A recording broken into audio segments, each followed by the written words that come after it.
አርሰናል ባየር ያገባል በምድር ባየር ይከላከላል ዘንድሮም በጣም በሻምፒዮንነት ፉክክሩ ፍቅር ምናልባትም 20 ዓመታት በላይ ተናፈቀውን ዋንጫ ለማምጣት የመድፉ ኮንክሪት የመድፉ አጥር ዋና መሰረት እንደሆነ ይጠቀሳል 104 ሚሊዮን ፓውንድ ብቻ ነው የወጣበት ሊቨርፑል አልቻለም ከላንክሻየር የፈሰሰው ወረርሽኝ መርሲሳይድ ደርሷል የሽንፈት ሜንታሊቲው ትናንት ሮንግ ቲም ኦን ሮንግ ታይም የተሳሳተ ቡድን ነው በተሳሳተ ሰዓት ላይ ሊቨርፑል የተጠቀመው ማለት እንችላለን ኤፍሬም ምክንያቱም ክሪስታል ፓላስ የሊቨርፑልን ቀውስ የጀመረው ቡድን እንደሆነ እናውቃለን በጣም ጠንካራ ቡድን ነው በአርሰናል 1-0 በሳምንቱ ቢሸነፉም ግን ከዛ በፊት ሊቨርፑል ላይም ማንቸስተር ሲቲ ትልልቅ የሚባሉ ቡድኖች ላይ ያለው ሪከርድ በጣም ጥሩ ነው እንደገና ደግሞ አሁን ወቅታዊ ፐርፎርማንሱም በጣም ለታከብረው የሚገባ አይነት ቡድን ነው ይሄ ቡድን ለዋንጫው ለጨዋታው ለካራባው ካፕ ያሰለፈው ቡድን በጣም ጠንካራ ነው ሊቨርፑል በቀውስ በውጤት ቀውስ ውስጥ ያለ ቡድን ነው ባለፉት 6 ጨዋታዎች 5ቱን ተሸንፏል ኤፍሬም 4ቱ ቀጥታ የፕሪሚየር ሊግ ጨዋታዎች ናቸው ራሱ ፓላስን ጨምሮ ቼልሲ ዩናይትድ ብሬንትፎርድ ሊቨርፑል በአራት ጨዋታዎች 12 ሽንፈቶች ከዛ አስቀድመ የጋላታሳራይን ጨዋታ በቻምፒየንስ ሊግ ከቆጠርከው በ6 ጨዋታ 5 ሽንፈቶች አንዱ ድል የፍራንክፈርቱ ድል ነው የመጨረሻውም ተወሳም ስትወስደው የብሬንትፎርድ የአዌይ ጨዋታ በ3-2 ሽንፈት ነው ቡድኑ መነሳት ይፈልጋል ሞመንተም ይፈልጋል ይሄ የክራይሲስ ወሬውን አጣብቂኝ ውስጥ ነው ችግር ውስጥ ነው ሊቨርፑል የሚለው ነገር መቀልበስ በሚያስፈልገው ሰዓት ላይ ከ10 በላይ ተጫዋቾችን ቀይረው ነው የገቡት በቤስት 11 ውስጥ ከነበረው ከመጀመሪያው አሰላለፍ ከኬርኬዝ ውጪ ሁሉም ተጫዋቾች በሙሉ ከሜዳው ውጭ ነው የተመለከተው ይሄ ያሰልጣኙ ውሳኔ መጨረሻ ላይ ምን ያህል ዋጋ እንዳስከፈለ የፓላስን የበላይነት ስታይ ሮቴት የተደረገው ቡድን ፍጹም በሊቨርፑል አዲሱ ቡድን በፍጹም ለተቋቋመው አይነት የምትችል ሳይሆን ሲቀር ክሪስታል ፓላስን እንግዲህ ማትሳር ኢስማኤል ኢሳር 2 ጎሎችን አስቆጠረ የርሚ ፒኖ ደግሞ መጨረሻ ላይ ወደ መጨረሻው አካባቢ 1 ጎል አስቆጠረ ሊቨርፑል ቀይ ካርድም በመጨረሻ አካባቢ ተቀይሮ የገባው ተጫዋቹ በቀይ ካርድ ተሰናበተ ሁሉም ነገር ትክክል ያልነበረበት ጨዋታ ነበር እና አርነ ስሎት የሊቨርፑል ስታንዳርድ አይደለም የሚል ሐሳብ ከጨዋታ በኋላ ሰጡ ኤፍሬም ግን የሊቨርፑል ስታንዳርድ እንዳይሆን ቡድኑን ያደረገው ማን ነው ምንድነው በኋላ ነገሮችን ለመለወጥ ለምሳሌ ሽንፈት ቢመጣ አይ ደካማው ቡድን ነው የተሰለፈው ወይም ደግሞ ሁለተኛው ቡድን ነው የተሰለፈው ብለህ የምታልፈው አይነት ነገር አይደለም ለምሳሌ እንደ ሊቨርፑል አይነት ቡድኖች አምና ሻምፒዮን የነበሩ ከ450 ሚሊዮን ፓውንድ በላይ ወጥተው ቡድኑን ያጠናክሩ ቡድኖች ሮቴት በሚያደርጉት ቡድን ጭምር ክሪስታል ፓላስን ማሸነፍ አለባቸው ኤፍሬም ሮቴት አድርገን ቢሆን ማለት ነው ስለዚህ ምንም ኤክስኪውዝ የላቸው በሙሉ ይቅርታ የሚሏቸው ነገሮች ከጨዋታ በኋላ ሐሳብ የሚሰጡባቸው ነገሮች በሙሉ እያለቁ መጥተዋል በዛ ላይ ኢማጂን ሳምንቱን ካስቶን ቪላ በሳምንቱ መጨረሻ ከቪላ ጋር በጣም ከባድ ጨዋታ አለባቸው በጥሩ ፎርም ላይ የሚገኝ ቡድን ነው የኡናይ ኤምሬ ቡድን በቻምፒየንስ ሊግ ከሪያል ማድሪድ ጋር ጌም አለበት ከዛ ቀጥሎ ወደ ኢታድ ነው የምታቀነው ከማንቸስተር ሲቲ ጋር እንዴት ነው ለእንዲህ አይነት ጨዋታዎች የማሸነፍን ዋጋ ዝቅ የምታደርገው ወይ ሁሌ ያሸነፈ ቢሆን ቡድኑ ጥሩ ወይ ክራይሲስ የማይነሳበት ቢሆን ቡድኑ ጥሩ ግን ይሄ በተከታታይ ጨዋታዎች ላይ መሸነፍ እና አሰልጣኙ ጨዋታዎችን ማሸነፍ አቅቷቸዋል ፎርሙላ ማግኘት አቅቷቸዋል የተጫዋቾች ኮንፊደንስ ወርዷል እየተባሉ የሚተቹ አሰልጣኝ እንዴት እንዲህ አይነት ያሰላልፍ ጋምብል እንደተጠቀሙ ግራም ያጋባ ነውና ሊቨርፑል ትናንትና በግጠኝነት ዋናውን ኃላፊነት ጥፋቱን የሚወስዱት አርነ ስሎት ይመስሉኛል ያው ለኔ ገረመኝ አሁን ያልከው ነው ከተራራራቢ ሽንፈት እና ይሄ ቡርኑ በጣም ዝቅ ባለ የሽንፈት ሜንታሊቲ ውስጥ ነው ያለው እንደነ ጌሞች ላይ መነሻ ሊሆኑ ይችላሉ ዴብዝ አለው ቡርኑ በጣም ሰፊ ዴብዝ አለው ዴሊቨር እያደረጉ አይደለም ተጫዋቾቹ እነዚህ ሱፐርስታሮቹ አሉ ሁሉም አሉ ኦቨር ቤንች አርጓቸው ነው እንጂ ነበሩት ትናንት አንፊልድ ላይም ወደ ጨዋታ ቴምፖ ለመምጣት እንደዚህ አይነት ጌሞች ኪክ ኦፍ ናቸው ከፊትህ ከፓላስ በላይ ትናንትና ካሸነፈ ብሬንትፎርድ በላይ በጣም ጠንካራ የሆኑ ተጋጣሚዎች እየጠበቁ ነው። ቪላ ሲቲን ምንድነው ያደረገው? ሪያል ማድሪድ ባርሴሎናን ምንድነው ያደረገው? ራሱ ማንቸስተር ሲቲ በምን አይነት ሌቭል ሊዘጋጅ ይችላል? በዛ ላይ ጉዳት ብዙ የለብህም። ሰፊ ዴብዝ አለው። አርሰናል ማይሸነፍ ሆኖ ማይገባበት ሆኖ ሲቀጥል ፍቅር በሊቨርፑል ልክ ነው ዴብዙ። ቤን ዋይት፣ ማስኬራ፣ ሄንሴፕ፣ ስኬሊን ተጠቅሟል በባክፎሩ። ኬፓ የሪያ ምክትል ነው፣ ዘንድሮ የመጣ ነው፣ ተጠቅሞታል ትናንት አርቴታ። ሜሬኖና ኖርጋርድን ነው የተጠቀመው። ማክስ ዶመን ይሄ ወንደርኪድ ከነዋኔሪና ኤዜ ጋር ነው የተጠቀመው። ፍቅር ተመልከት፣ በጣም ጥሩ ነበር ያለውን ሮቴሽን ያለውን ዴብስ በጣም ባላንስ አድርጎ ያለ ኮሽታ ከድል ጋር። አሁን እኮ አርሰናል ሲጫወት አያምርም የሚል ሐሳብ ይዞ መጡ። እኔ ቶታሊ የሚያስቀኝ ሐሳብ ነው። እግር ኳስ ድል ነው። በድል ውስጥ ነው ደግሞ ውበትም የሚመጣው ፍቅር።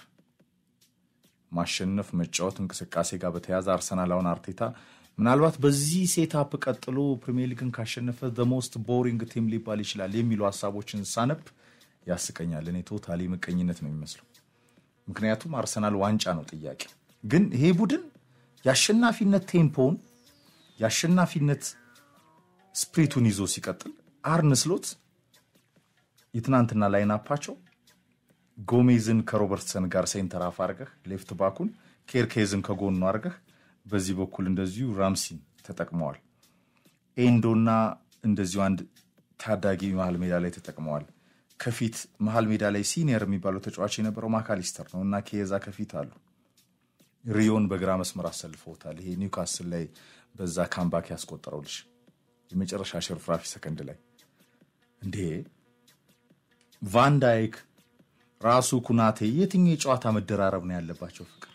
ወደ ስፕሪት ወደ ቴምፖ ወደ አሸናፊነት ሜንታሊቲ እንዲመጡ እንደዚህ አይነት ጌሞች ላይ ያውም ጨዋታው በሜዳ ሆኖ አንፊልድ ላይ ሆኖ ፍቅር ቀጣዮቹ ትልልቅ ጨዋታዎችም አንፊልድ ላይ እየጠበቁ የቲሙን ስፕሪት ለመመለስ ከመሐመድ ሳላ እስከ ሳቦዝ ላይ ከፊት ያሉት እነ ኤኪቲኬን ጨምሮ በጣም ታለንትድ የሆነውን የሊቨርፑል አማራጭ ስኳድ ጋብኮ ብትለው ሁሉንም የምትጠቀምበትና የቡድኑን ሜንታሊቲ የምታሳድግበትን እድል ያመከኑ ለኔ ይመስለኛል። እና የሊቨርፑል ስታንዳርድ አይደለም ስትል መጀመሪያ የሊቨርፑልን ስታንዳርድ ያልጠበቁት ራሳቸው አሰልጣኙ ናቸው። ምክንያቱም ሊቨርፑልን የሚመጥን ላይንአፕ አላስገቡም። የለኝም እንዳይሉ በአርሰናል ልክ ነው ዴብዙ፣ አማራጮቻቸው ሰፊ ናቸው።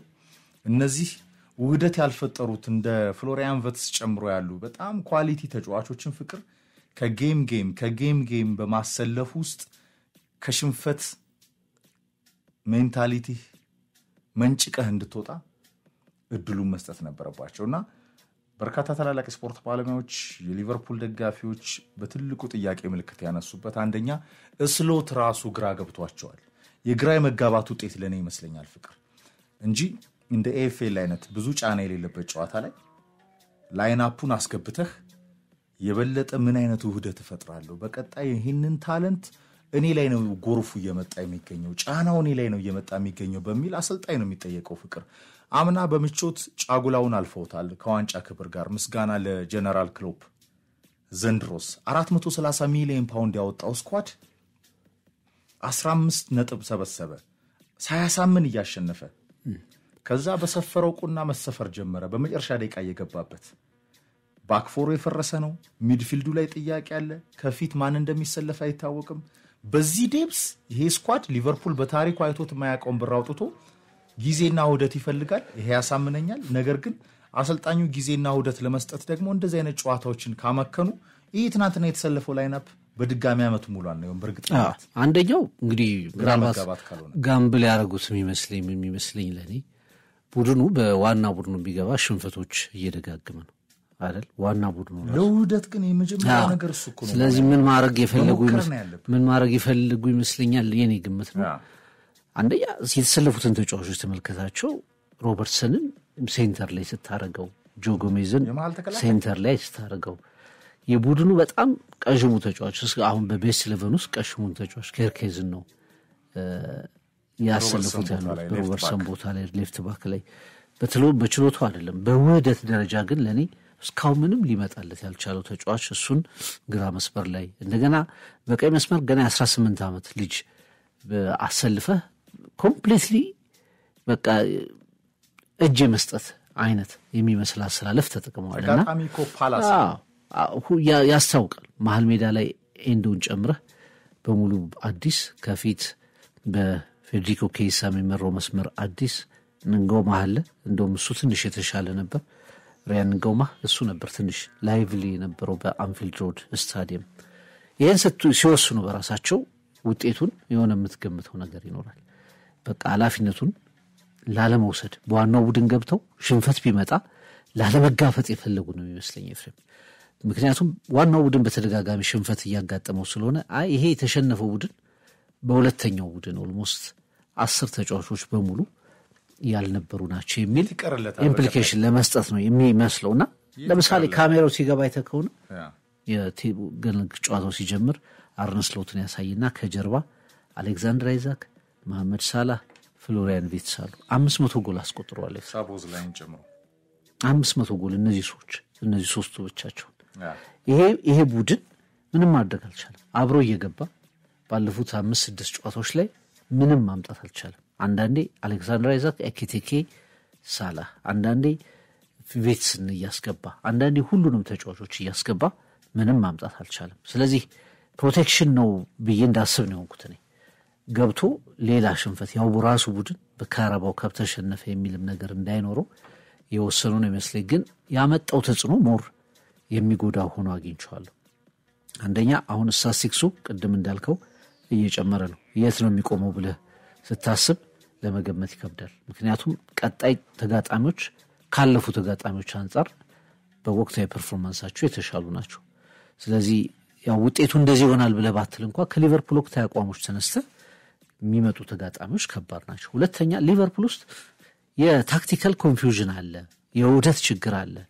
ተጫዋቾች በተደጋጋሚ ባለመጫወታቸው አብረው ባለመስራታቸው ምክንያት ችግሮች አሉ ብለህ የምታነሳ ከሆነ እንዲህ አይነት ጌሞች ናቸው ውህደቱን ሊያመጡት የሚችሉት፣ ኮንፊውዥኑን ማጥራት የሚችሉት እንዲህ አይነት ቡድኖች እንዲህ አይነት ጨዋታዎች ናቸው።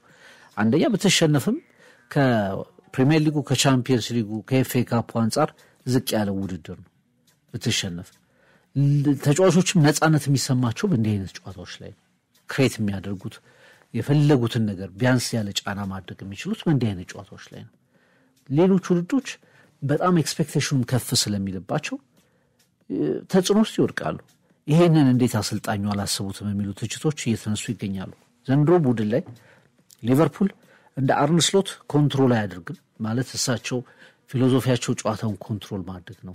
አያብድም ቡድኑ ጌም ኮንትሮሊንግ አለው። ማግባት ሲፈልግ ያገባል፣ ኳስ መያዝ ሲፈልግ ይይዛል፣ ሲከላከል ኮምፓክት ነው የሚባል የተወደሰውን ያምናው ቡድናቸውን አትመለከተውም። የክሎፕ ፊሎሶፊም የለም። የክሎፕ እንግዲህ በጣም ፕሬስ የሚያደርግ የሚያስጨንቅ እንኳን ተጋጣሚን በቃ ተረጋግቶ አስቦ ሊቨርፑል ላይ ጎሎችን የሚያስቆጥር አይነት እንቅስቃሴ እንዲያደርግ የማይፈቅድ ፊሎሶፊ እንደሆነ ይታወቃል። ትልቅ ይሁን ትንሽ ቡድን ያንንም አያደርግም። አሁን ሊቨርፑል ስንመለከተው በእርግጠኝነት ጎል ይቆጠርበታል። የትኛውም ቡድን ቶፕ 6 ያለ ቡድን፣ ላለመውረድ የሚጫወት ቡድን፣ ሚድ ቴብል ቡድን ሊቨርፑል ላይ ጎል ማስቆጠር አይቸገርም። ሊቨርፑል እድሎችን አይፈጥርም። መልሶ ጎል ማስቆጠር ላይ በጣም ሲቸገር እንመለከተዋለን። በፖሴሽን ኳስ እንኳን በሚይዝበት ሰዓት ላይ ወደ ይህን ያመጣል ብለህ የምትሰጋው አይነት ሪትም ያለው እንቅስቃሴ ሲያደርግ እንመለከተው። ኤፍሬም መከላከል አይችልም። ቅድም እንዳልከው የፈረሰ መከላከል ነው። አማካዩ ያልተዋደ ነው። የማጥቃት መስመሩ አይተዋወቅም። ይህም ሁሉ ጥያቄዎች የያዘ ቡድን እንዴት ኦልሞስት 11ዱንም ተጫዋቾች ሮቴት አድርጎ ይገባል የሚለው እኔ ትልቅ ጥያቄ ሆኖብኛል። እንግዲህ 41ኛው ደቂቃ ላይ ጎሉ ተቆጠረ እንጂ ከዛ አስቀድሞ ለእኔ ሊቨርፑል ጎሎችን የሚያስተናግድባቸው አጋጣሚዎች ከዚህ በፊት እንደምናውቃቸው የተለመዱ ጨዋታዎች ሁሉ ነበሩ የሚል እምነት አለኝ። ስለዚህ አሁን ዲፌንሱ ላይ መዋሃድ የለም ካልክ አንድ ሁለቱን ዲፌንሶች ማጥቃት ላይ መሰረታዊ ችግር ያለባቸውን ጎል እያጡ ያሉ ተጫዋቾችን ማጥቃት ላይ በአማካይ ቦታ ላይም እንደዚሁ የቡድኑን አንከር ልታሳርፈው ትችላለህ 45 ደቂቃ ግን ምንም ማድረግ በማትችልበት ሰዓት ላይ ደግሞ መልሰህ ብታስገባ ምንም ጠቀሜታ የለውምና ሊቨርፑል ለኔ ትናንትና አሰልጣኙ ዋጋ ያስከፈሉት የሮቴሽን ሲስተም ነው የተከተለው። ሚዲያዎችንም ስታይ ደጋፊዎችንም ስታይ መልሶ ሊቨርፑልን የገረፈ ሽንፈት ነበር ማለት ይቻላል። ማለት የኔ ግራ መጋባት ነው። ለምሳሌ በጣም ነፃ መንገድ የሆነው የሊቨርፑል የተከላካይ መስመርን እንደዚህ አይነት ጨዋታዎችን በመጠቀም ለማዋሃድ በቫንዳይክም በኩናቴም አልሰራም። በጣም እየተጋለጠ ነው ያ መስመር። የአሊሰን ጉዳት አለ። ኬርኬዝ ሌፍት ባክ ላይ አሁንም ጊዜ የሚፈልግ በጣም ኳሊቲ አለው፣ ግን ጊዜ የሚፈልግ ከቡርኑ ዝቅ ማለት ጋር የበለጠ የሚደናበረው ሌፍት ባክ ሆኗል። ሮበርትሰንን በቋሚነት በቦታው ላይ በአግባቡ እየተጠቀሙት አይደለም። ትናንት ጭራሽ እነ ቫንዳይክ ቦታ ላይ ነው ያሰለፉት። በቀይ መስመር አርኖልድን የሚናፍቀው ሊቨርፑል ሆኗል። ያም ባክፎር ለማጠናከር እንደዚህ አይነት የፓላስ ጨዋታዎችን በካራባው ካፕ መጠቀም፣ ለምሳሌ ቫንዳይክን ከጎሜዝ፣ ጎሜዝን ከኩናቴ፣ ሮበርትሰንን ሌፍት ባክ አድርገህ ነው በቃ። ምክንያቱም ቀጣይ ቪላ ነው የሚጠብቅ። ልክ እኮ ነው። እዚህ ላይ አሁን ፖይንት ላይ ለምሳሌ ጎሜዝ በቀይ በኩል ይግባና ሶስቱ ቫንዳይክና ኮናቴ ይሰለፉ፣ ትንሽ ቢያንስ አየር ላይ ያሉ ኳሶችን በማምከን ደረጃ ያግዛል እየተባለ ሪኮሜንዴሽን ይሰጣል ዲፌንሱን ለማስተካከል። እንዲህ አይነት ጨዋታዎች እኮ ነው መሞከሪያ መሆን ያለባቸው። እሱ ነው ጥያቄ። ቫንዳይክ ማን ነው ቫንዳይክ ኮናቴ ኢቨን ጎሜዝን ታደርግና ውጤቱ ጥሩ ከሆነ ለአንዳቸው ረፍት ትሰጣለህ። ውጤትን በፈርስት ሃፍ አስከብረህ የምትሞክርበትን ኤክስፐሪመንት የምታደርግበትን እድል እንዴት እንደዚህ ታባክነዋለህ? የሚያስማማ ጥያቄ ነው። ግራ መጋባት ምን እሱ ነው ፍቅር። እኔ የደች አሰልጣኞች አሁን ፓርቲቱ ቴናግ ከአንፊልድ ተገኙ ወይስ የሊቨርፑል እሱ ገና የውጤት ቀውስ ወቅታዊ ነው የሚለው ነው ትልቁ ጥያቄ። አምና ባርናቆት ጫማ ውስጥ ነበሩ ስሎት ፍቅር። ከማን ማኔጅመንታቸው የተቀበሉትን ድንቅ ቡድን በአግባቡ ከነ ኢጎ ይዞ ማኔጅ አድርገው ሊቨርፑልን የሻምፒዮንነት ፎርሙላው ላይ የማይገረሰሰው ሊቨርፑልን አሳይተውን ከሊቨርፑል ቤተሰቦች ተወዳጅተው መርሲሳይድ ላይ ነግሰው በቀዩ ምድር ልክ እንደ ክሎፕ ስማቸው ከፍ ብሎ ተጠርቶ 99.9% ያ ቡድን ግን የክሎፕ ነው። ይህን የሚክድ የለም። ግን የተቀበሉትን ቡድን በስነ ስርዓት ማኔጅ አድርገዋል። ደግሞ የአርነ ስሎት የስልጠና አቅም አንደኛው ማኔጅመንት ነው አይደል ፍቅር? ማለት ተጫዋቾችህ ሜዳ ላይ አንተ በምትፈልገው ቅርጽ የቀደመውን ኳሊቲውን ይዞ ውጤታማ እንዲሆን ማስተዳደር ማለት ነው። በጨዋታ እንቅስቃሴ ቅርጽ ጥሩ እንዲያሸንፉ እንዲጫወቱ በሊቨርፑል ከፍታ ልክ የተሰፋ ቡድን ማሳየት ነበር ስራቸው። አርገውታል፣ ተወድሰዋል። የመጀመሪያው የሆላንድ እግር ኳስ የፕሪሚየር ሊግ ዋንጫ አሸናፊ አሰልጣኝ ናቸው። ከዛ በዚህ የአርናቆት የጫጉላ ዘመን ከተሻገሩ በኋላ ደግሞ 430 ሚሊዮን ፓውንድ በሊቨርፑል ታሪክ ከፍተኛ ግዢ ወጥቶባቸው የመጡ ተጫዋቾች ሲመጡ የማይደፈረው ሊቨርፑል ነው ዓለም የሚጠብቀው። ኤክስፔክቴሽኑ እንደዛ ነው። በጣም ውድ ግዢዎች ነው የተፈጸሙት። የተደራረቡ ተመሳሳይ ሚና ያላቸው ግዢዎች። እንደገና የቫንዳይክ ኮንትራት ማራዘም በጣም ሌት አወር ላይ ከፓላስ ጉይን የመፈለግ የመመኘትና አንፊልድ ደርሶ ተመለሰ ደቡብ ለንደን። እዛ ቦታ ላይ ክፍተት ነበር ማለት ነው።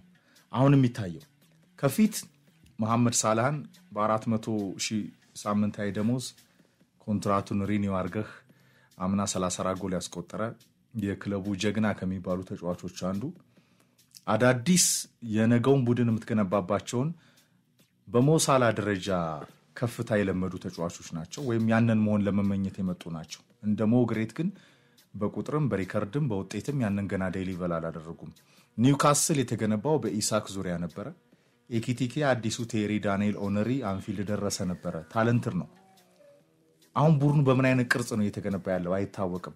ፍሎሪያን ቨትስ የጀነሬሽኑ ድንቅ ታለንት የሳቦዝ ላይ ማካሊስተርና ክራቨንበርችን የሰመረ ጥምረት አፍርሷል። ይህን ተጫዋች ለመጠቀም ከኋላ አርኖልድ የለም እዛ ቦታ ላይ። በዚህ ሂደት ውስጥ የትናንትናው አይነት ግራ መጋባት እንደው የሊቨርፑል ማጠቃለያ ይሁንን ፍቅር እኔ ቫንዳይክን ጎሜዝን ቀይ መስመር አድርገህ ቫንዳይክን ከኩናቴ አድርገህ ሮበርትሰንን ሌፍት ባክ አድርገህ እንደገና ገለባጠህ ኤክስፐሪመንቱ ይሰራል አይሰራም የሚለውን ይህ አይነት ጨዋታ ሉዝ ያደረጉበት መንገድ ስሎት ወደ ጫና መምጣታቸው ይሄ ወደ እንግሊዝ እግር ኳስ ከመጡ በኋላ ያለመዱት ሽንፈት አመቱ ሙሉ ያልተሸነፉትን ሽንፈት እኮ አሁን አስተናገዱ ፍቅር በዚህ ሂደት ውስጥ ሊቨርፑል በቀጣይ ከቪላ ሊቨርፑል በቀጣይ ከሪያል ማድሪድ አንፊልድ ላይ በተከታታይ ከዛ ከማንቸስተር ሲቲ ይጫወታል ምናልባት የበለጠ ጫና ምናልባትም አምና ሻምፒዮን ሆኖ የመጀመሪያው ሻምፒዮን ሆነ ጃንዋሪ ሳይደርስ ሊሰናበት የሚወራበት አይነት አሰልጣኝ ሊሆኑም ይችላል ምንድነው ሽንፈት ከበዛ ትዝ ካለ አምና ሲመጡ እና በተከታታይ ጨዋታዎችን ሲያሸንፉ አይገና ነው እየተባሉ ነው መጨረሻ በሻምፒዮንነት በክብር ያጠናቀቁት ገና ነው አሁን ወደ ሲለባቸውም የክለብ ቡድን ነው እየተባለ ግን አመቱ ሙሉ በዛ ደረጃ ያጠናቀቁት አሁንም ገና ነው እየተባሉ ነው እያሳሳቀ እየወሰዳቸው ያለው ሽንፈቱ አንድ ሁለት ጨዋታ ሲሸነፉ ገና ነው ሲባል 3 4 5 6 ሽንፈቶች አሁን ከ7 ጨዋታዎች ኤፍሬም እና የአምና በፖዚቲቭ በኩል ሄደው ነገራቸው አሁን በኔጌቲቭ አቅጣጫ ደግሞ ገና ነው በማይባል ደረጃ ሊቨርፑል በአሳሳቢ መንገድ እየሄደ ይገኛል ሁለተኛው ቤስት 11 ሊቨርፑል ከወጣ አሁን አርሰናልን በኋላ እናነሳዋለን የአርሰናል ሮቴት አድርጓል አብዛኞቹ ተጫዋቾች አሳርፏል ግን ስቲል አሸናፊ ቡድን ነው የስኳድ ዴፕዝ ማለት ይሄ ይመስለኛል ለኔ አሁን የሊቨርፑልንም ሁለተኛው ቡድን ያጋለጠ ይመስለኛል ኮምፒት ማድረግ ይችላል ሊቨርፑል ፈተናዎች ቢያጋጥሙት ቤስት 11 ውስጥ ያሉ ወሳኝ ተጫዋቾች ባይኖሩ በግዢው ልክ ዴፕዝ አለ ወይ 450 ሚሊዮን ፓውንድ ወጥቶ አሁን ከፕሪሚየር ሊጉ ምርጥ ዴፕዝ ካላቸው ቡድኖች መካከል ተብሎ በመጨረሻ የተወደሰው ቡድን ሊቨርፑል ነበር በከፍተኛ ሁኔታ የተወደሰው ሊቨርፑል እውነት ሌሎች ቡድኖች ከሊቨርፑል እኩል ይቆማሉ በአማራጭ የሚል ጥያቄ ነበር ያንንም ነው ያጋለጠው ኤፍሬም ዴፕዝ እውነት ኳሊቲ ያለው ወይ ብለህ እንድታነሳ ነው ምክንያቱም የቀይ መስመሩ ላይ አሁን ወደ 6ኛ ተጫዋች ነው በዚህ በራይት ባክ በኩል እየተሞከረ ያለው የግራ መስመሩ ስቴብል አይደለም ሴንተር ባኩ ችግር ያለበት ነው አማራጭ ብዙ የለውም ሚድፊልድ ላይ እስካሁን ጆንስ ሳቦስ ላይ ተቀነሰና ሌሎቹ በሙሉ ወደ አቋማቸው አልነበሩ ኤኪቲኬን በተወሰነ ደረጃ ወጥተህ ከፊት መስመር ተጫዋቾች ትክክል አይደሉም ሶ እነሱን እንጂ በአማራጮች ልተካ ብለው ሲያስቡ ደግሞ የሚገባው ቡድን ይሄ ከሆነ ስለ ሊቨርፑል ደብዝ የተወራው ነገር በሙሉ ሌላ ጥያቄ ውስጥ እየገባ ይመጣል ማለት ነው እና ወሳኝ ተጫዋቾችን ማሳረፍ የተለመደ ነው ያለ ነው በእንዲህ አይነት ውድድሮች ላይ ግን ሊቨርፑል ካለበት ሲቹዌሽን አንፃር ከሊቨርፑል ሂደት አንፃር ይሄ ትክክለኛ ነው ወይ የሚለው ነገር ማሰብ ያስፈልጋል የስሎት ሃኒሙን ታይም ነው ሻምፒዮን ሆኑበት ታይም መጡ ተረከቡ ክሎፕን ያስረሳ እውነት ለመናገር ምክንያቱም ክሎፕ ያንን ነገር ሲናገሩ አብዮት ነው የቀሰቀሱት በሊቨርፑል ውስጥ እጅግ ከፍተኛ ድንጋጤ ነበር ስሎት ያንን ነገር ያስረሳ ሃኒሙን ፔሪድ ነበራቸው አሁን ያ ነገር ጥያቄ እየመጣበት ነው ተንታኞች ጥያቄ እያመጡ ነው ደጋፊዎች ጥያቄ እያመጡ ነው ተጫዋቾች እርግጠኝነት እያጡ ነው ኤፍሬም ማለት አሁን መሐመድ ሳላህ ቲሸርቱን አውልቆ የሚወረውርበት ፓርት አለ ብስጭቱን ትረዳዋለህ ይሄ መልበሻ ክፍል ውስጥ ሰፋ እያለ ሲመጣ የሊቨርፑል የመሸነፍ ሂደት በከፍተኛ ሁኔታ እየጨመረ ከመጣ አሰልጣኙ ኢንዲፔንደንት ሆኖ በሰሩበት ማለት የሳቸው ቡድን ነው ተብሎ በሚታሰብበት አመት ላይ እንዲህ አይነት ውጤት ካስመዘገበ የሚነሳባቸው ጥያቄ ከፍተኛ መሆኑ አይቀርም አንደኛ ሪትም የለውም ቡድኑ እምነት የለውም ሊቨርፑልን አይመስልም በሜዳው በአንፊልድ ሮድ እንኳን ሲጫወት ነው ነገር ብዙዎች 12ኛ ተጫዋች በእርግጠኝነት አለው የምትለው ስታዲየም አንፊልድ ሮድ ነው እዛ እንኳን እምነት ያለው ቡድን አይመስልም ፕላስ ደግሞ አርነ ስሎት አመጡት የሚባለው አይደንቲቲ የለም የርገን ክሎፕ የሚታወቀው በሊቨርፑል የቆየ 8 አመታት የቆየ የሚታወቅ የኳሲት ባህል ዘዬ የለም እነዚህ ሁሉ ነገሮች ሲነሱ ከሽንፈቶች መደራረብ ጋር መጨረሻ ኩዌስችን የምታደርገው አሰልጣኙን ይሆናል እና ትናንት መልሶ ውሳኔያቸው መልሶ የቀጣቸው ነው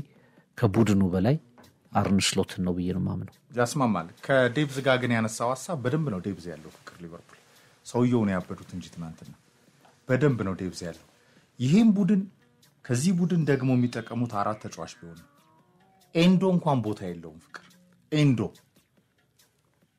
ካስታወስክ ሮድሪን እንኳን አጥፍቶታል ባንድ የኢታሃድ ባትል ላይ በክሎፕ ዘመን የጃፓናዊ ፍቅር ዋታሪ ኤንዶ ማካሊስተርን አውጣ፣ ኪየዛን አውጣ፣ ኬርኬዝን ያዝ፣ ሮበርትሰንን ያዝ፣ ጃዋ ጎሜዝ ከቤንች የሚነሳ ነው። ሌሎቹ በቃ የአካዳሚ የምን ልጆች ናቸው እኮ እንዲህ ደፍረና ሪውን 10 ደቂቃ ሲቀረው እንደው ልቆምር ብለህ 3 ደቂቃ ሲቀረው የምታስገባው ልጅ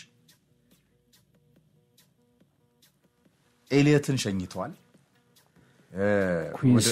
ኩዊንሳን ወደ ሊቨርኩሰን ሸኝተዋል። ዋጋ ከፍለዋል። ይሄ ልጅ ዲፌንሱ ላይ ቫንዳይክንም ኩናቴንም ሊያግዝ ሊፎካከር የሚችል የሜልቱድ ሌላ ቤስት ታለንት ነበር። ፈቅደዋል በ35 ሚሊዮን ዩሮ ሲሸኙት ወደ ባየርና።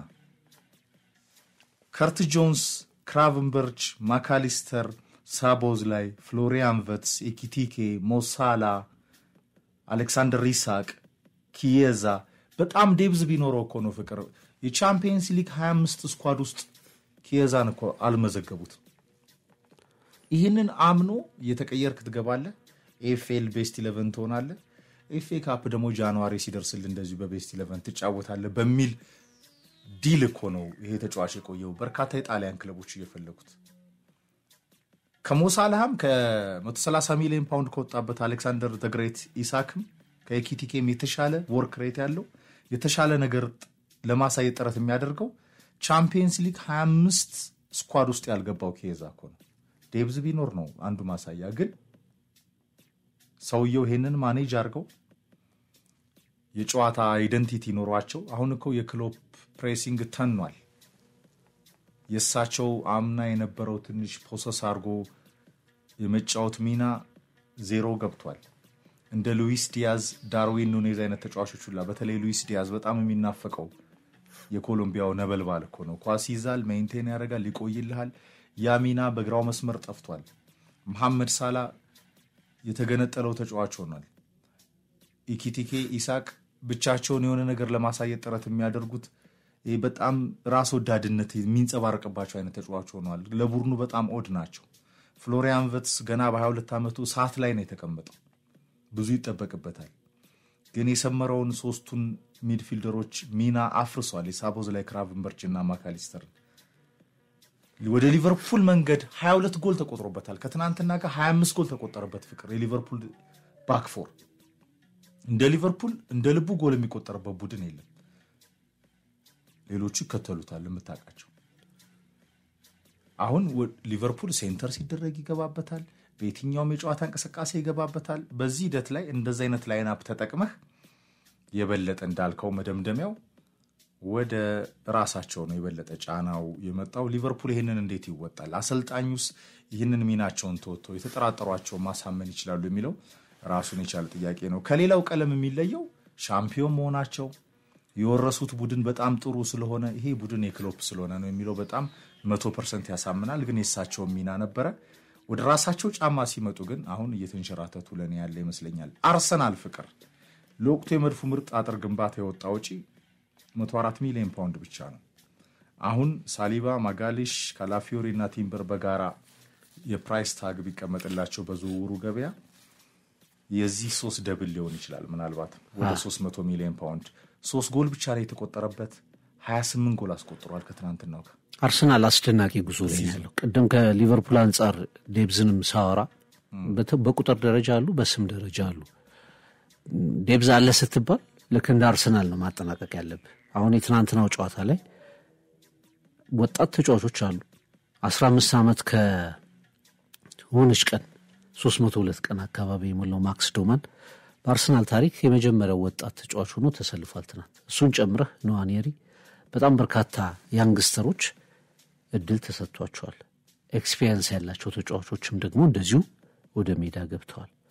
ቡድኑ ክሊንሺት ነው ያስመዘገበው። ኤፍሬም ምንም ጎል አልተቆጠረበትም። ልክ ዋናው ቡድን እንደሚያደርገው በጣም ዲሲፕሊን ፕሮፌሽናል ነበር። መጨረሻ ወደ ኳርተር ፋይናል ያለፈበትን ውጤት ይዞ ወጥቷል። ሳካ የገባው በኋላ ነው ጎል አስቆጥሯል። በቃ ተጫዋቾችን የምታስገባው ያው የጌም እንትን ለመስጠት አንድ ሁለት ጨዋታውን መግደል ስትፈልግ ትናንት ልክ አርሰናል እንዳደረገው አይነት ውሳኔዎች መወሰን ስትፈልግ ባካፕን ትጠቀማለህ። ግን እኔ አርሰናል ለውጥም ባያደርግ ኖሮ ወሳኝ የሚባሉ ተጫዋቾችን ባያስገባም በጨዋታው የሚሸነፍ አይነት ቡድን አይደለም።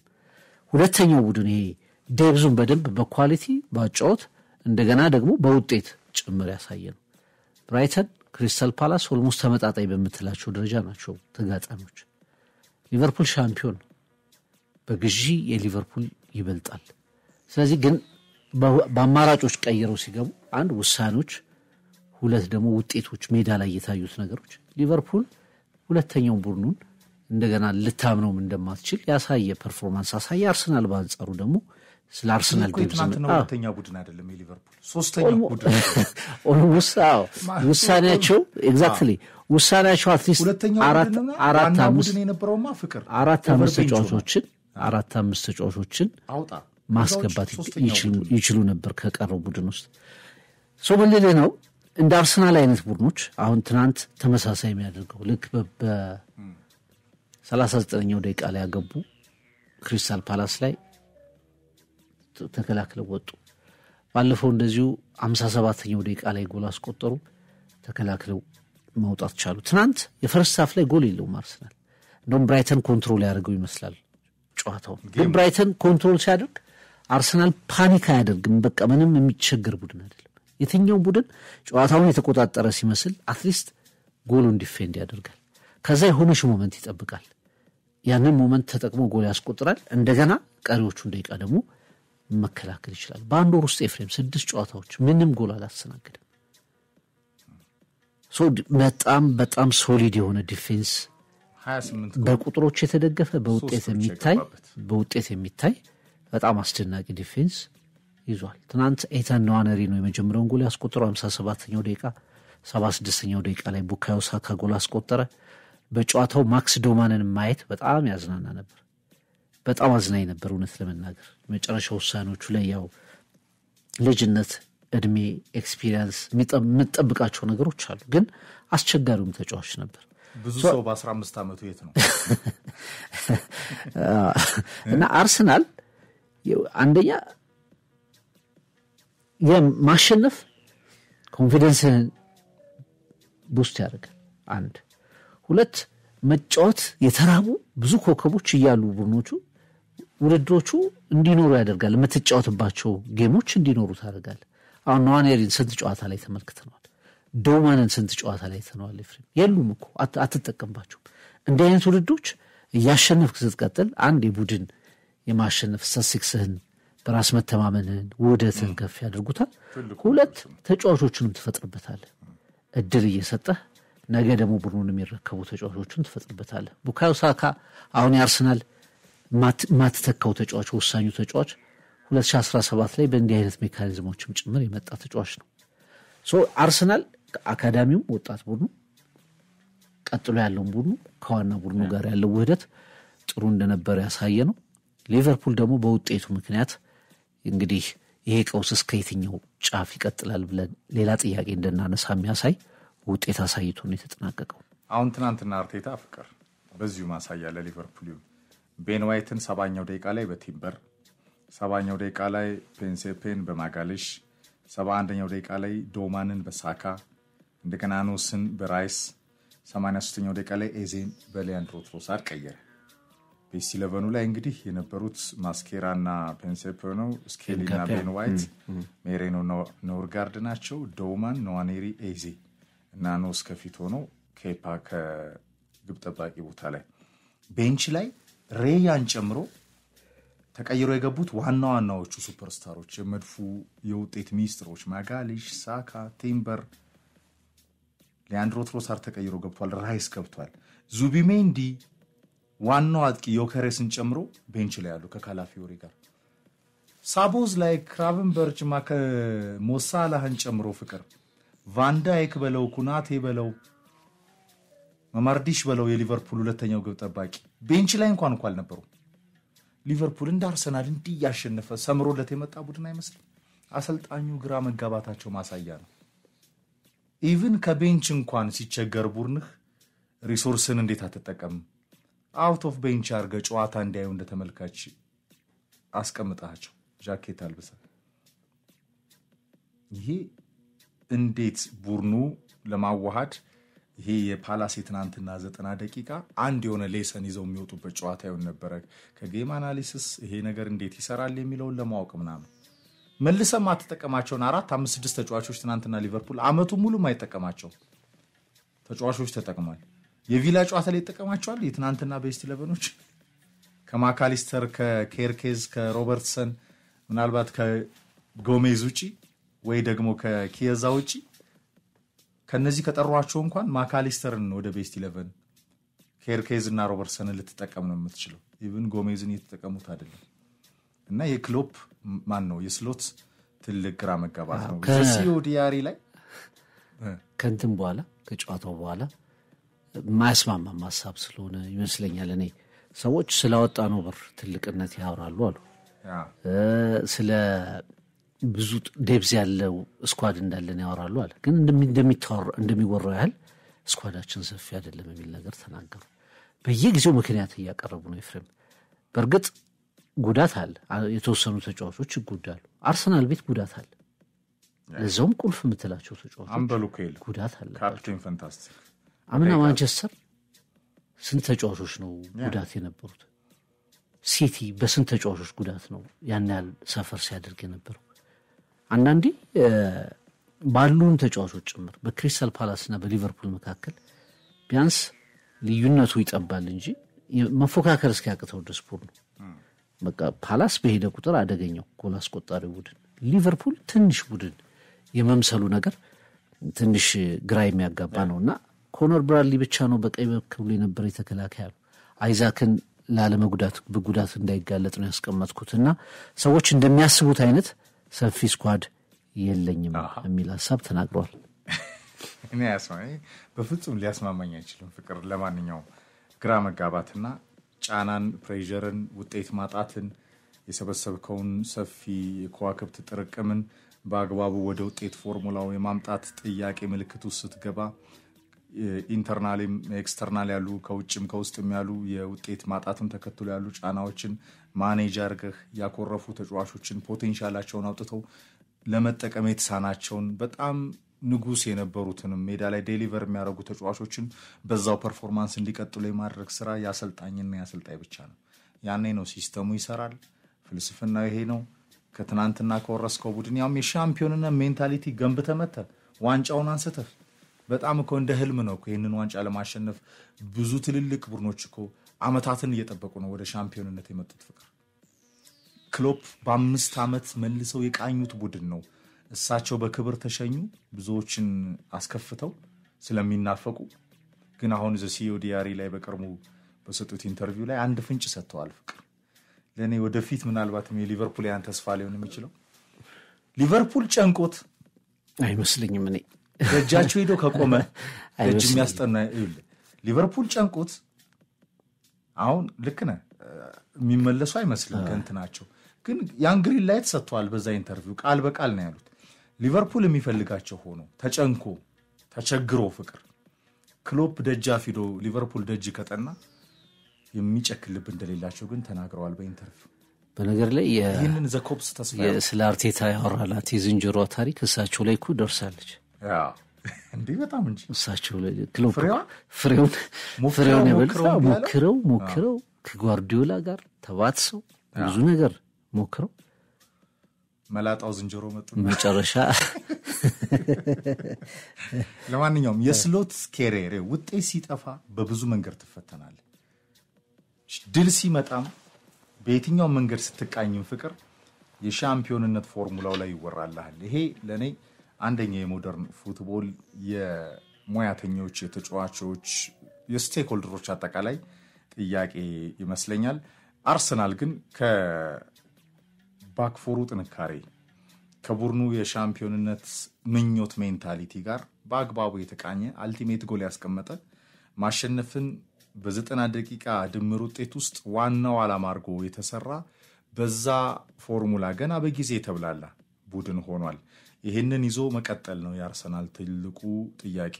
ይህንን በወጥነት የተጀመረ የድል ጉዞን ይዞ መቀጠል፣ ጎሎችን የሚያስቆጥር በጨዋታ እንቅስቃሴ ብዙ የተብላላ ነገር ሳያሳይ የማይደናበር፣ ጎል ሳያገባ የማይደናበር፣ ነገር ግን በመጨረሻ ውጤቱን ይዞ የሚወጣ የተለያየ ቅርጽና ፎርም ያለው በዛ ላይ ዴብዝ ያለው አማራጮች ያሉት ቡድን ሆኖ ተቃይቷል አርሰናል። አሁን አርሰናል አጥቂውን ብቻ አይደለም የምትፈራው፣ አርሰናል በአግባቡ የሚከላከላል አይደል ማጋሊሽ ራሱ አጥቂ ሆነኩ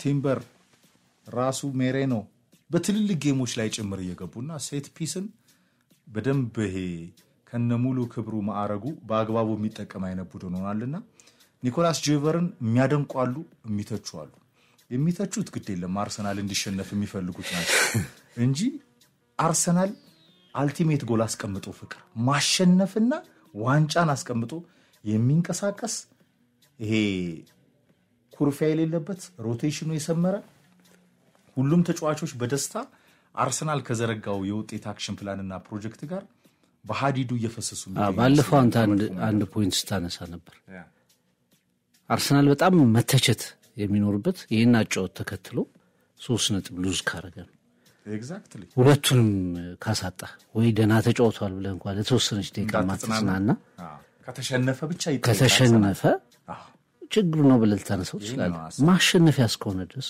ሌሎች ማሸነፊያ ማድረግ ነው ከቻሉ አርሰናል በቆመ ኳስ የሚያገባ ከሆነ አንተም ማግባት ወይ እንዳያገባ ማድረግ አለዛ ነው እንዳያገባ መከላከል ነው በደንብ ማድረግ ነው ቡድኑ ግን እየተጠቀመበት ነው 11 ጌም በዚህ ሲዝን ከቆመ ኳስ ለምን አሸነፈ ይብለ ትናደጋለህ ስለዚህ እግር ኳስ ላይ ያለ ነው በሆነ ወቅት ላይ ምኮ አርሰናል ከክሪስታል ፓላስ እየተጫወተ ይመስልኛል አይደል ጆርጅ ግራሃም እየታዩ ነበር ኤፍሬም ስቴዲየም ውስጥ አርሰናልን ቦሪንግ አርሰናል የሚባለው በሳቸው ዘመን ነበር ቬንገር ከመምጣታቸው በፊት ቬንገር ታሪኩን ቀየሩት እንጂ በጣም አዝናኝ ቡድን አድርገው ከዛ በፊት በጣም ቦሪንግ አርሰናል ይባል ነበር አሁን ያሸነፈ ያለ ቡድን እኔ ደግሞ ሲያስፈልግ ፖቴንሻሉ እንዳለው ደግሞ አሳይቷል አሁን ልጫወት ቢል አርሰናል ያንን ማድረግ የሚችሉ ተጫዋቾችም ማሰልጣኝም ባለቤት ነው ራሱ ሚኬል አርቴታ እኮ በጣም የፔፕ ጓርዲዮላ ጋር እኮ ያነጻጸርንበት ጊዜ እኮ ቅርብ ነው ፔፕን የሚመስል ብለን አነጻጽረናል ወስደ ደግሞ ዛኛው ጥግ ጆዜን የሚመስል ሆኖ ቁጭ ብሏል አሁን የጆዜን አባባል ነው የሚጠቀመው እርግጠኛ ነኝ ኳሱን ለተጫወቱት ኳሱን ስጧቸው ጎል አገባ ነው ደግሞ ውጤቱን ስጡን የሚል ደግሞ በአመቱ መጨረሻ የሚል ይመስለኛል በአመቱ መጨረሻ ዋንጫ የሚሆኑት 3 ነጥቦች ናቸው የ90 ደቂቃ ድሎች ናቸው እንጂ አንተ ህብረት ትሪት ዋንጫ አይሆንም ቢኖር ጥሩ እንደ እግር ኳስ እንደ ፊሎሶፊ እንደ እይታ ሁለቱንም ማድረግ ይመጣል እኮ እሱ ዘመን ደግሞ ይመጣል አርሰናል ለዛም የሆነ ሪሶርስ አለው ፍቅር እንደገና የሚጨምር ቡድን ነው ኳሊቲ ተጫዋቾች መጨመር ይችላል ምክንያቱም አርሰናል ሱፐርስታሮችን መሳብ የሚችል ቡድን ነው ከፍ ያለ ተጽዕኖ ፈጥሯል በዛ ፍቅር ዓለም አቀፍ ተጽዕኖ አለው አሁን እንግሊዝ ውስጥ ከአርሰናል የተሻለ ሱፐርስታርን የሚስብ ቲም አለ እንዴ በዚህ ሰዓት የአርሰናል ተቃራኒዎችም ስለ አርሰናል ሲናገሩ ምንድነው የሚሉት ሁሌ አርሰናል በቬንገርም ዘመን ጀምሮ ማለት ነው አርሰናል ጥሩ የሚጫወት ቡድን ነው ብለው ነው የሚገልጹት ወይስ አርሰናል ሁልጊዜ ሚዜ ነው በቃ ማያሸንፍ ቡድን ብለው ነው የሚገልጹት ተቃራኒዎች እንጂ እስከዛሬ የሚጫወተውን ፖዚቲቭ ፉትቦሉን ወይ ደግሞ በጣም ማራኪ እግር ኳሱን አንስተው አይደለም በአብዛኛው የሚወድሱት ጥሩ ፉትቦል ቪዲዮ ጌም ላይ ማለት ሚኬል አርቴታም በራሱ ተናግሯል በዚህ ሰዓት ከክሪስታል ፓላሱ ጨዋታ በኋላ ከዚህ የተሻለ ውጤት አልፈልግም ሌላ ፕራዮሪቲ የለኝም ብሎ ተናግሯል አይ ቲንክ ትክክል ይመስለኛል ለኔ 12 ሰዓት ላይ ዛሬ በሀገራችን እግር ኳስ አንድ ትልቅ ጨዋታ አለ በካፍ ቻምፒየንስ ሊግ ፍቅር መድን ካምና የካፍ ቻምፒየንስ ሊግ አሸናፊ ፒራሚድ መልካም እድል በዚህ አጋጣሚ እንመኛለን ከዛ ውጪ ዛሬ ሳንቾ አንድ ሐሳብ የመጨረሻ አሹ አንድን ኳስ ለ3 ኮንትሮል ለሚያደርጉ ተጫዋቾች 600 ሺህ ብር ብሏል በፌዴሬሽኑ ጠቅላላ ጉባኤ ላይ ክለቦች ገበያ ላይ የወጣ ተጫዋችን ለማስፈረም ከመሻማት 45 ደቂቃ አንድ ኳስ መንካት ለማይችል ተጫዋች 500-600 ሺህ ብር ደሞዝ ከመክፈል ባለፈ ገንዘባችሁን ታዳጊ ወጣቶች ላይ አፍስሳችሁ ለሀገሪቱ እግር ኳስ ምን ያበረከታችሁት ነገር አለ በሚል የፌዴሬሽኑ ፕሬዚዳንት ላነሱት ሐሳብ ነው ይሄንን የሰጠው ትክክል ናቸው የኢትዮጵያ ወስላታ ክለቦች ቀለም ይታወቃል ብሔራዊ ቡድኑ በነገራችን ላይ ፍቅር በ2017 ለውድድርና ለዝግጅት ብቻ እየዞረ ለመደቆስ 91 ሚሊዮን ብር አቃጥሏል እንዴት አየው ለጉብኝት ጠቅላላ ጉባኤውን እንደተጠናቀቀ ብዙ ሰፊ ጉዳዮች አሉበት በሽንፈት ለመተዳደር ነው 100 ሚሊዮን ብር ይወጣል አንደኛ ብሔራዊ ቡድኑ እዚህ ሀገር ውስጥ ቢጫወት እነዚህም ወጪዎች አይኖሩም አንድ ይሄ ብቻ ሰፊ ስለሆነ ባለቀሳ ስለተነሳ ነው